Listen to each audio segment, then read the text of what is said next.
Good evening. Welcome to Albany City Council work session for Monday, November 8th, 2021, excuse me. I went back in time at 4 p.m. I'd like to call the meeting to order and do a roll call, please. Yes, Your Honor. Mayor Alex Johnson II. Here. Councilors Olson. Here. Novak. Here. Bartholomew. Here. Kopczynski. Here. Smith. Here. And Bessie Johnson. 5 councilors present. Bessie's excused tonight. She has a family thing. Thank you very much, Gabe. Business from the public. I was informed by staff that there was no business from the public. So persons wanting to address the council during the business from the public or provide written materials for the public record must register to speak or attach documents at the email address provided in the agenda before noon on the first day of the meeting. And having that done, there was no one that signed up or sent materials in. Next up on the agenda is Republic Services Annual Report by Julie Jackson of Republic Services. Julie, please turn on your mic. Oh, there you go. Good afternoon. How are you? Good afternoon. I'm doing well. You're very quiet. Oh, let's see. How about now? Is that better? I can't Not hear you. much. Wow. Let me. Gosh.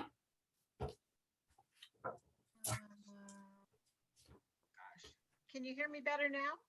Not much. Okay, No. I'm just gonna talk really loud. How about now? Get closer to the computer. I'm really close already. Oh, wait a minute. Okay, how about now? Is that better? Mm. No? No.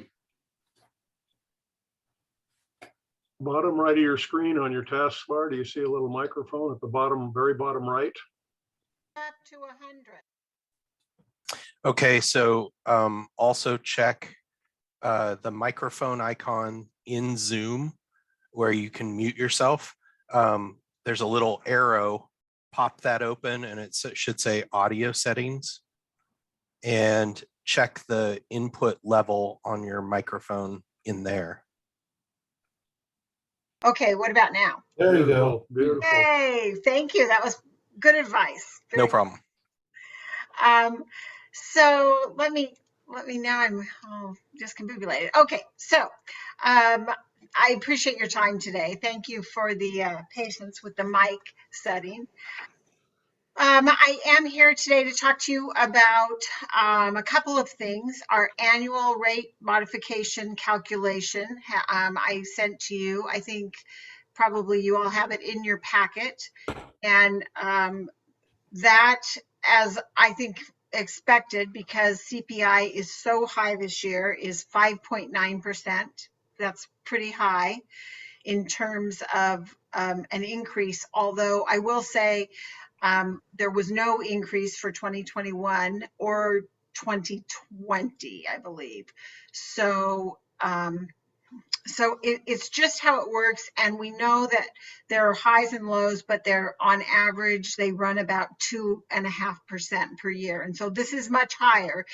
We would expect it to be significantly lower next year.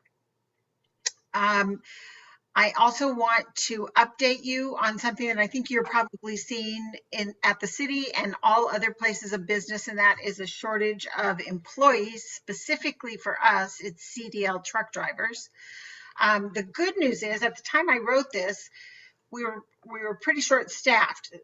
We are one driver away, I believe, from being fully staffed currently, but that includes 2 drivers in training. And one of the things that we did to pivot when we started to really feel this pinch was we developed a driver trainer program. So we have 2 drivers in that driver trainer program, and it takes 2 to 3 months to get them on a truck by themselves. But I think that's really good news, because we want them to have all of that training. We want them to have that safety training and to assimilate the way we expect them to drive for Republic Services. So that's the good news for now. We're also adjusting pay because it's very, very competitive out there right now. And I know that's not a big surprise to any of you. The one thing that we're not doing is having drivers work over the ODOT guidelines for hours. We don't think that's safe. And so we're trying very hard to keep them within their number of hours so that we feel like the community's safe. So that's where we are with that. I want to update you on the yard debris service. We have had really, really good response from customers. We are seeing the set out rate increase every week. We're seeing more and more carts being put out weekly instead of every other week. The calls that I got at the beginning of the service were mostly because we began the first full week of September, and we had a few people who thought it started the week earlier, and they were unhappy that it didn't start earlier. So I think the response has been great to that. I think people, I'm seeing a lot of leaves in the streets, as it would turn out. We think leaves are down a lot earlier this year than they have been in the past. So it's a good year for this. We're seeing a lot of leaves in the carts. We're also seeing a lot of leaves in the streets. And as you know, our yearly our leaf collection pickup has begun, and we are also in the process of getting that done. So it's a super busy time of year. I think one of the things that we can attribute the success of the program to is the rollout. I have an assistant who has done a really great job, Kenny Larson, and you will meet him in the future. Kenny did a great job with social media posts, tabling at the farmer's market, customer billing inserts, and a customer mail out. And then included in your packet, there's also a list of FAQs that we've put on our website and mailed to customers. So just trying to answer their questions in advance about weekly yard debris, how to include food waste, what that means to them. So, so far, I think it's a very successful program. There's one other thing I did not put in your packet, but that I wanted to mention, and that was the passage of Senate Bill 582, which has now been signed by the governor, and it is titled the Plastic Pollution and Recycling Modernization Act. And I had to read that so that I got it out all right. But that will mean big changes for all cities in Oregon, and I think big changes in a really positive way. Some of the key benefits are that it will ask producers of materials, specifically plastics, to share in the end of life of those materials, and specifically in the cost of the end of life of those materials. So, as you know, we talk a lot about recycling markets and markets for hard to recycle materials. And these producers, Procter & Gamble and some others, will require that the people who are selling those plastics in Oregon help pay for the cost of disposing of those plastics. And we think that will keep price and costs down for customers. Now, it doesn't take effect till 2025, July 2025, but we're almost to 2022. So we will continue to work on that and see where it goes. And I think the takeaway for customers is that all those plastics that they're really frustrated about not being able to be recycled will be recycled at some point, or they won't be sold in Oregon. So it's a big, big, big change. It's going to take a huge amount of meeting. And trust me, I probably spent, I don't even know how many hours on meetings in the last 2 years about this with DEQ, but there will be many, many more, a lot of rulemaking, and I think it's a really positive step for Oregon. So I have a kind of a fact sheet from DEQ that I'm going to send to Mary so that she can send it out to all of you as well. So with that, I would just be happy to answer any questions that you have.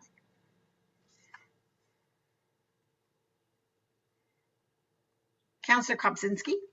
Yeah, Councilor Kopczynski was first.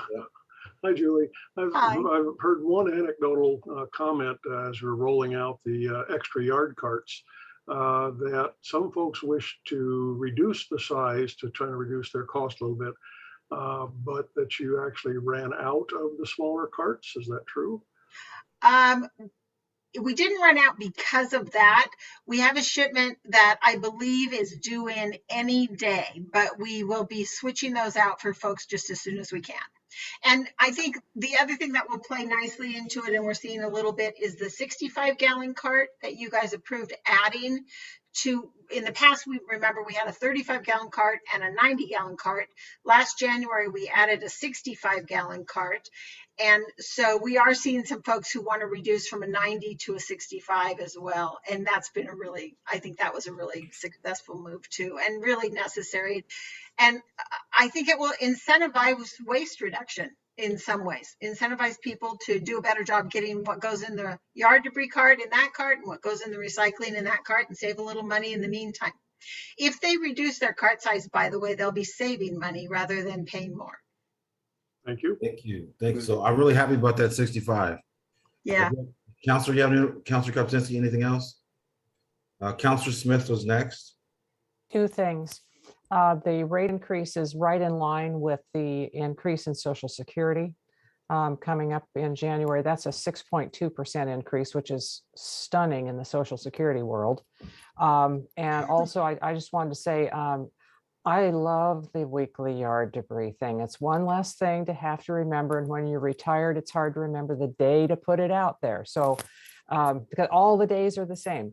I'm liking it a lot. I have a huge tree in the front yard that creates terrible mess every year, and all that terrible mess is in the yard cart this time. So That's awesome.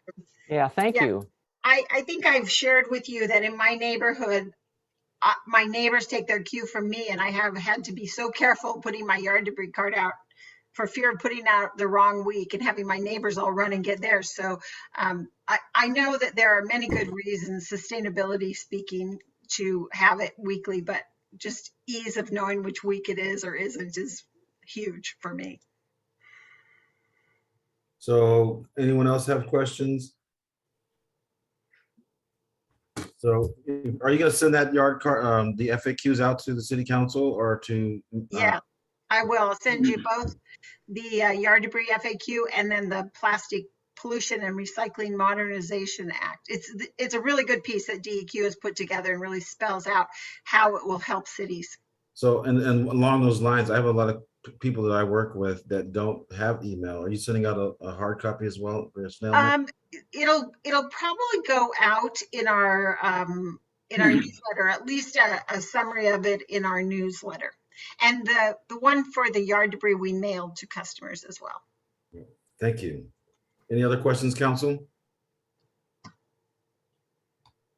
I think the council is, let me see, anybody else have any hands up? I don't see any new hands. I think we appreciate you coming out with us. Come out and meeting with us today, and I think the programs are working. I haven't seen a lot of complaints or heard a lot of complaints about it, so I'm quite happy with that. And thank you for your time. Great, thanks so much. But I will be calling about the smaller bin. Got it. The next up is ratification of the Housing Affordability Task Force members. Director Rutgers will be speaking to us today. Yeah, good afternoon, Mayor and councilors. Good afternoon. So here tonight to briefly talk about Housing Affordability Task Force. So back in July of this year, we had brought to the council this concept of a Housing Affordability Task Force, and the council had agreed upon kind of our strategy for putting that together. In the intervening time at that initial meeting, I talked about the staff had applied for a grant through DLCD, or was looking to. We were successful in receiving that grant for $85,000, which will allow us to do a housing implementation plan, also known as a HIP, and that will kind of end up being the vehicle that kind of helps guide the conversation with the Housing Affordability Task Force. We've got the $85,000 will help us hire a consultant to put together that HIP plan. We're out with a request for proposals right now, which is due December 2nd. So everything's kind of lining up really well. So tonight we've got the proposed task force members, not only some staff selected membership in the forms of development partner organizations, but also the council appointed members. So just here tonight for council to confirm those appointments and answer any questions that you might have. Council, any questions for Director Rutgers? Councilor Bartholomew, look like you're looking for your button. Councilor Bartholomew? Yes, I hear that December 2nd, you're putting out hopefully to get bids for that consultation. When do you think that we might be started on a meeting structure for these folks? Yeah, so our request for proposals is out right now. The bids are due back on December 2nd. So, staff will need some time to evaluate those and then get a consultant under contract. We're anticipating to have our first task force meeting probably in January, early January, hopefully. Thank you. Councilor, thank you. Thank you, Councilor Bartholomew. Councilor Novak, you're next up. So yeah, just a little clarification because I'm still learning how these things work. So we have this $85,000 grant, and with that $85,000 grant, you hire a consultant, and the consultant determines the way that the task force, the options that the task, what is the consultant figuring out for us? So part of the project as we first started to explore housing affordability, something that staff is certainly able to conduct meetings with the task force and talk about different ideas. The DLCD, or Department of Land Conservation and Development, had put out that there was some grant money available, and for that grant money we were able to, one of the items that they said would qualify would be this housing implementation plan. And when we look at what the goals of a housing affordability task force would kind of go after, they aligned almost perfectly with what a housing implementation plan would do. So by applying for this grant, we're able to basically hire a consultant to prepare this housing implementation plan. And what that does is going to help us kind of step through the process of housing affordability. Obviously, they're going to be experts in the field and even help us guide the conversation and provide inputs. And at the end of the day, we'll end up with an actual plan that the council can adopt. And that plan down the road can be used as kind of the backbone for what's known as a HPS, or a housing production strategy. Currently, the city's not required to do a housing production strategy because we got our HNA, or housing needs analysis, done before 2020, I believe it is, or maybe 2021, before a certain date. But in 2027, I believe it is, we'll be required to do a housing production strategy. This housing implementation plan will kind of lay the groundwork for that HPS in the future and make things a little bit easier for us.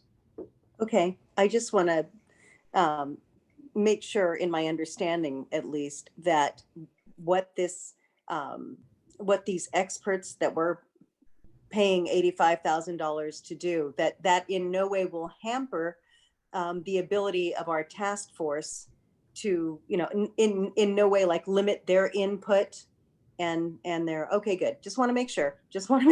Thank you. Won't be limiting the input. We'll have a task force itself, and part of the housing implementation plan process, there will also be a good amount of public input that we will be reaching out for. So we'll have inputs from not only the task force, but also from the public.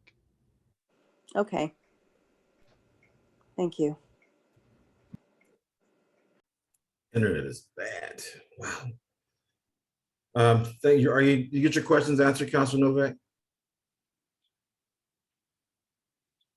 Councilor Bartholomew is next. And I see that Counselor Olson, you Thank next. Yeah. After her. I got you. Thank you.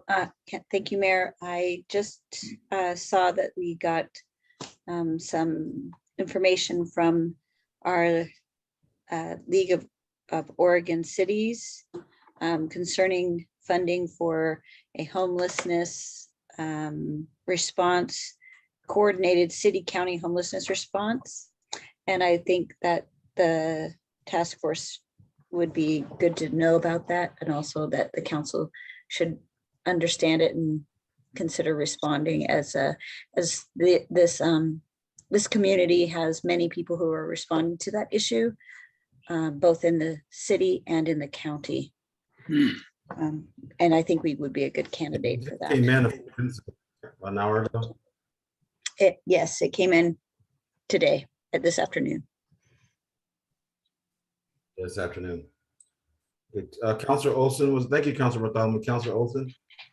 Yes, I'm presuming that we could sit in on these meetings if we wanted to, can't we? I don't see I don't see shouldn't be an issue. Good. You're an elected official. It's also open to the public, correct, Director Ruckers? So the task force meetings themselves will be made up of the task force. Myself and other staff will be bringing regular reports back, and in addition to the task force, we'll also have we'll have the opportunity to bring people into kind of what it's considered the base task force, which is the members that we see in the memo. So we'll be, depending on the topic, we'll be adding people to that list, whether it be other experts in the field, like from, say, financing point of view or development. So that there will be opportunities there for sure. How about the public? Are they invited to watch? So the meetings themselves, the task force meetings, aren't designed like a council session or a planning commission session. They're more like if we think about some of the recent code adoption that we've done, where we've got a task force that came together and to talk about an issue, not necessarily generally posted to our YouTube channel or broadcast live, but all of the results of those meetings are going to be available and very, very public. We'll be doing presentations back to the council. We'll be seeking public input on all the topics that we talk about. I think I'm objecting to these being closed meetings.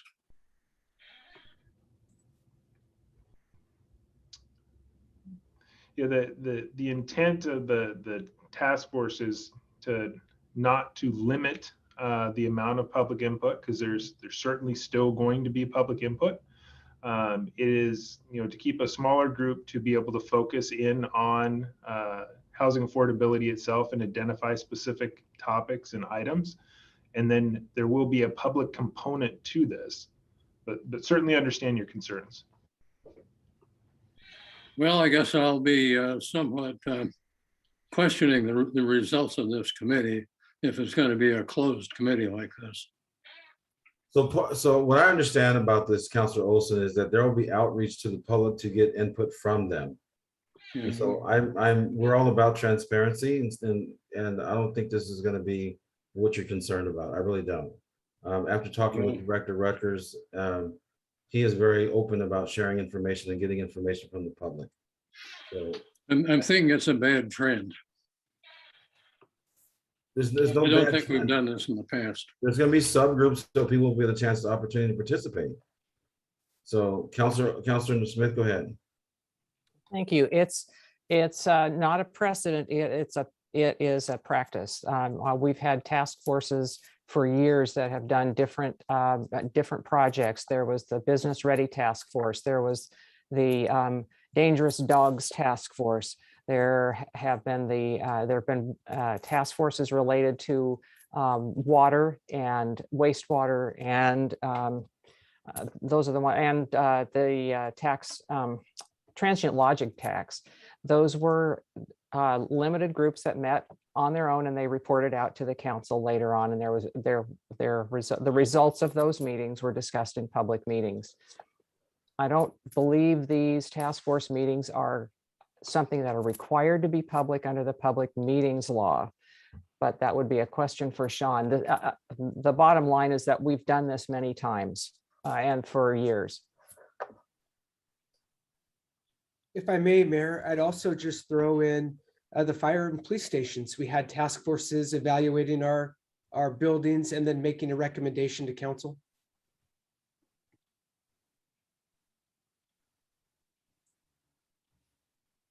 Thank you. Thank you, Director Rutgers. Anything else, council? No,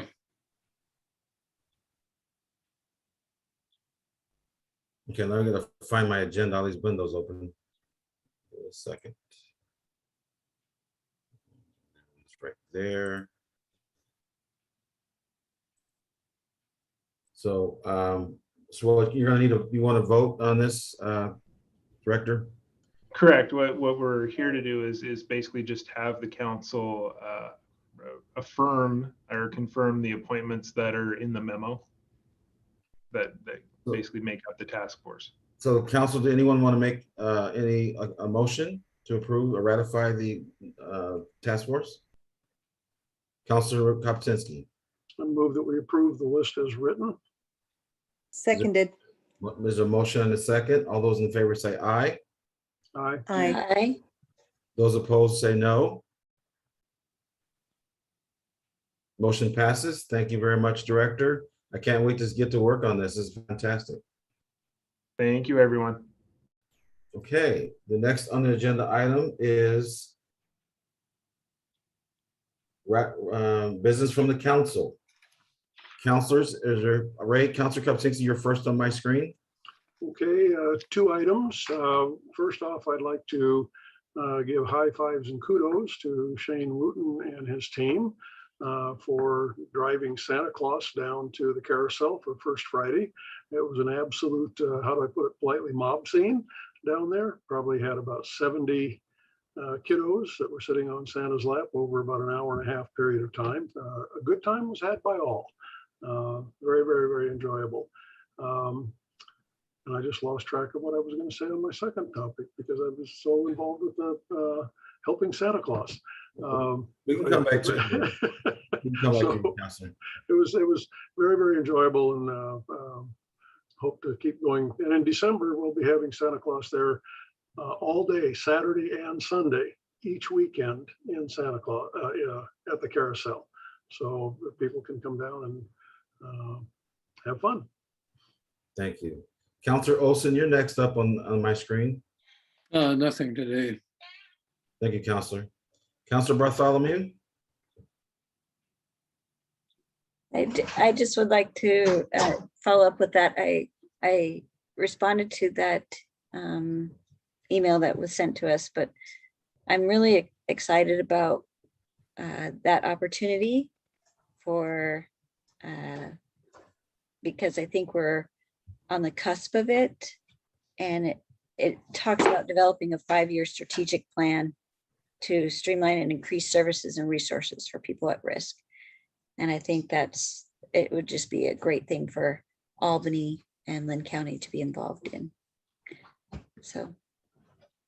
Excellent. So I haven't read it yet, but if you're in agreement, I think we both align on the homeless issue and how using services properly.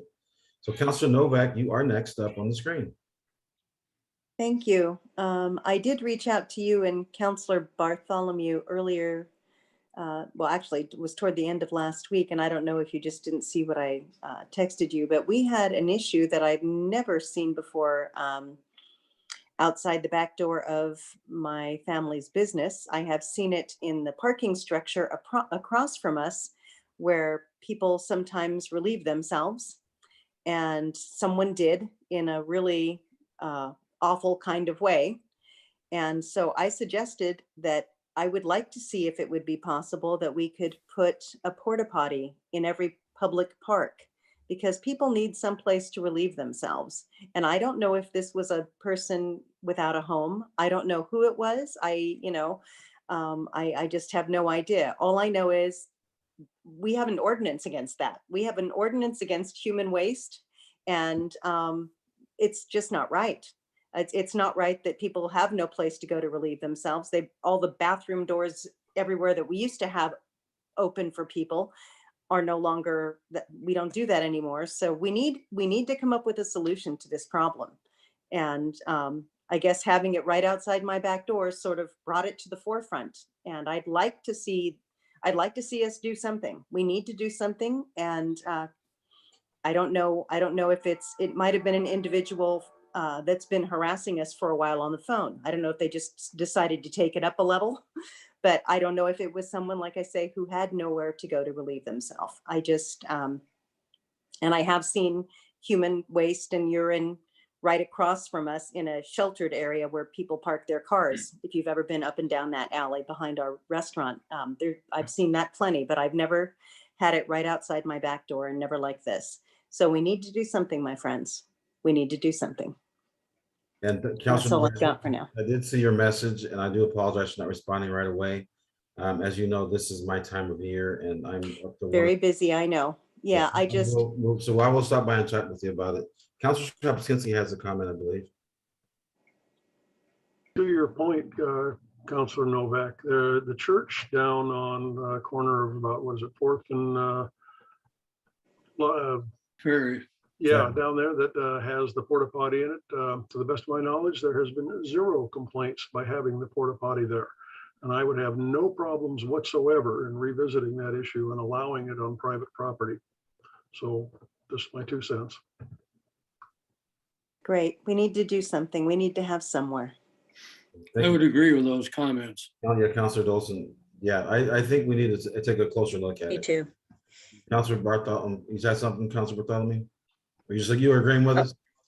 I'm agreeing Okay, to revisit the issue. all right, thank you. I think Director Ledan, you have a comment or a question? I just wanted to pop up, as I know Councilor Novak had mentioned a porta potty in every park. We do have porta potties in a majority of our parks. We do reduce those a little bit during the winter when usage goes down. But it is something that we work to do. I wish I would say that relieves all of our issues, even in the parks with folks who are relieving themselves. It has not been quite as successful in some of our spaces, but it definitely cuts down on it. I appreciate you bringing that to my attention, Director Ledane. I didn't know that we had them in many of the parks, and I'm really glad to hear it. Thank you. And as I say, this might be someone who's been harassing us over the phone for months who just decided to step it up. I don't know. I hope not. I just don't know. Thank you. Thank you for that comment, Director Ledane. Councilor Smith, you're next up. I don't have anything other than to mention that the parking shelter behind in the alley that Councilor Novak referred to is where our IT staff used to park when our IT department was located there. And they had a frequent visitor at night who was a patron of a local drinking establishment who was relieving himself routinely in the area. So IT staff put up a trail cam in the shelter, and they were able to get enough video that the person could be identified, was arrested, and the problem was solved. I will not comment further. I have nothing else this evening. Thank you. All I have this evening is had the great pleasure of welcoming folks to town for Sally being placed on the carousel, the family, the Geisler family. Sally's beautiful. That was a great celebration down at the carousel. And other than that, I attended the West Albany football game, playoff game against Scappoose. And it was a great game. West Albany won 35-0. And our West Albany young ladies won the 5A state championship in volleyball. And that's a really big thing. So it's great for them. And so congratulate them when you see their Facebook page post, or if you see one of the coaches, give them a good congratulations. Other than that, we have city man. Go ahead, Councilor Kapuscinski. Shane popping up just reminded me what my second item was going to be, because I said that I had something. Kudos and thank you to Shane and your team for bringing Santa down to the carousel. Much fun was had by everybody, including Santa. So thank you. Thank you. And also keep Counselor Johnson in your prayers. She's a family member going through surgery, so that's why she's not here with us this evening. And other than that, city manager report, that's deputy city manager, or excuse me, acting city manager Shane Wooten. There you go, acting city manager. So just wanted to let you know that upon city manager Trotson's review, I'll let him know the council's desire to talk about porta potties. And then also wanted to let the council know that the Wall of Honor is up at City Hall. And if you get a chance, please walk around and look. It's very sombering seeing all the pictures of those who have been lost recently. So I'd encourage you to walk through City Hall. And other than that, that's all I have. Thank you very much, Chief, Fire Chief, or acting city manager today, a man of many hats. And it was an absolute, I'm going to commend you on your son Hayden. It was an absolute pleasure meeting him, and he's accepting my invitation to serve on the Building Board of Appeals. So well done. And with that, I'll adjourn the meeting, and all of you have a wonderful evening, and see you later. All right, see you Wednesday night.